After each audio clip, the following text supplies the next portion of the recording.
आता दुसरा कळीचा मुद्दा, ते देत नव्हते पण आपण आपल्या हट्टावर ठाम होतो. सातारा संस्थांचे गॅजेटियर मध्ये पश्चिम महाराष्ट्र पूर्ण बसतो. खरंय का अभ्यास नंतर का नाही म्हणले ना थोडं झाले. सातारा गॅजेटियर पुणे औंध गॅजेटियरवरील नियमाच्या आधारे गॅजेटियरची अंमलबजावणी करण्याबाबत आपण त्यांच्याकडे मागणी दिली. त्यांनी सांगितलंय सातारा संस्थान पुणे व औंध संस्थान गॅजेटियरची अंमलबजावणी करण्याबाबत कायदेशीर बाबी तपासून जलद गतीने निर्णय घेण्यात येईल. त्याचं कारण विचारलं जातं का जलद गतीने. त्यांचं म्हणणं थोडं काही त्या 2-3 विषयात औंध आणि साताऱ्यात थोडं किचकट कायदेशीर त्रुटी आहे. जलद गतीने म्हणजे 15 दिवसात तपासून त्याची पण अंमलबजावणी करतो आणि अंमलबजावणी देतो म्हणले. ते आता बरोबर ना, अंमलबजावणी देतो म्हणले नाही असं नाही, फक्त कायदेशीर त्रुटी असतात आणि असते सुद्धा. त्यांनी 15 दिवसात जलद शब्द वापरला पण तरी त्यांचं तोंडी असं म्हणजे त्याला राजेसाहेब साक्षीदार आहेत, साक्षीदार त्यांना धरलेले आहे म्हणलं तुम्ही करून देता ना. आणि आमच्यासाठी राजा बोलला म्हणजे विषय संपला. ते म्हणजे मी करून देतो माझी जबाबदारी. मी राजे म्हणलं तुम्ही 15 दिवस म्हणता 1 महिना राजा बरोबर मी 1 महिना त्याला राजाला आणखी काय पाहिजे आता. ते 15 दिवस म्हणले 1 महिन्यात अंमलबजावणी राजे म्हणले देतो. राजा हा म्हणले नाही तर लोक सांगायला मग खबर आमचे लोक तुम्हाला हा म्हटले ना कुठं म्हणणार आहे.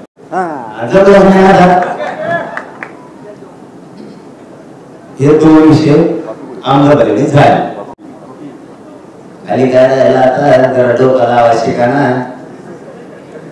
हे पण झाली सगळे सोयऱ्यांच्या बद्दलचा विषय काढला. आधी हे घेतो थांबा. महाराष्ट्रातील मराठा आंदोलनावर झालेल्या केसेस तात्काळ मागे घ्या आपण मागणी केली. त्यांनी गुन्हे मागे घेतले. विविध ठिकाणचे काय राहिले तर ते म्हणते आम्ही कोर्टात जाऊन ते मागे घेऊ.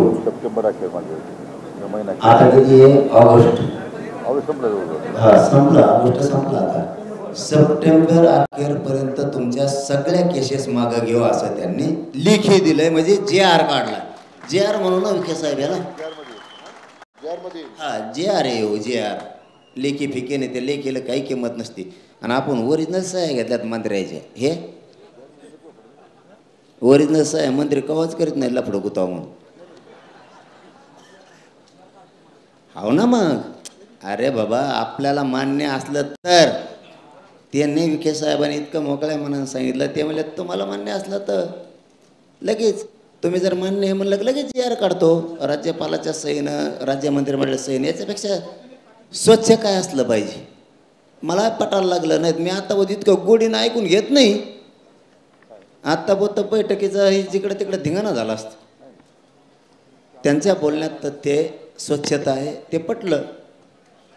त्यांनी या महिन्याखेरीस पुऱ्या काढून घेतो म्हणले. कारण त्याला प्रक्रिया आहे. ते अर्ज करणे, पोलीस स्टेशनमधून विधी व न्याय विभागाकडे देणे, ते कोर्टात खटले सुरून घेणे, पटापटा मागं घेणं. यात बऱ्याच अभ्यासकाला कळतंय ते काय. आपण 58 लाख नोंदीचा विषय काढला त्यांच्या पुढं. तरी शब्द थोडी इथं बदल करावं लागेल विखे दादा. हां मग डोकं चाला ना. उपोषणाने गाळ झालो ना. तुम्ही लय गाळ केलं ना मला. मग डेअरी उतरली. डेअरीत नव्हती मला. मराठा आरक्षण आंदोलनातील बलिदान गेलेल्या कुटुंबियांना तात्काळ आर्थिक मदत व शैक्षणिक पात्रतेनुसार शासकीय नोकरी देण्यात आदेश द्यावे असं आपण मागणी केली होती. त्यांनी असं सांगितलंय मराठा आरक्षण आंदोलनातील बलिदान गेलेल्या कुटुंबियांच्या वारसांना रुपये 15 कोटी इतकी मदत शासनामार्फत देण्यात आलेली आहे. याच्या आधी उर्वरित कुटुंबियांना आर्थिक मदत एका आठवड्याच्या आत त्याच्या खात्यावर जमा करण्यात येईल असं त्यांनी सांगितलंय. होऊन जाईल ते काय त्यांना खिशातून त्याचं का असल्यासारखा खेळ आहे. ते काय सोपं असतं. त्यांच्या गळ्यात हे वरचं लफडलं डेंजर होतं, हे खालचं नव्हतं. आणि नोकरीचं राज्य परिवहन मंडळात म्हणणं आहे. आमचं म्हणणं आहे थोडं इथं बदल केला तर बरं होईल एवढ्या वेळेस. का एखादा पोरगा जर खूप शिकलेला असला राजेसाहेब, ते एसटीचं ड्रायव्हर नाही होत. शैक्षणिक पात्रतेनुसार जर सरकारी नोकरी दिली तर असून पोरं असते किती ते 50-50. आणि त्या लेकराचं बाप गेला, आईचं कोंपाळाचं कुंकू पुसलं, सासरे सांभाळायचे, कुटुंब उडरपोरडं कसं कमावं. मला वाटतं ते केलं तर बरं राहील. नसता हे व्हायना द्या लवकर. आपण मान्य केलंच आहे. उदयराव सामंताची जर झाली तर MIDC तर देऊ शकतो आपण पात्रतेनुसार. हा MIDCला त्या शासकीय अधिकारी महावितरणातही करता येईल.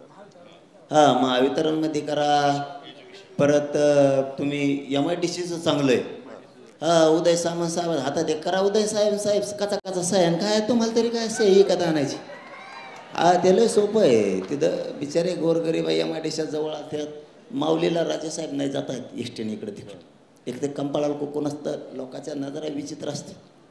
नवरा गेल्यावर तिला कसं बस एसटीनं घरी जायचं ना, आम्ही हाल बघतो. ते लय अवघड आहे.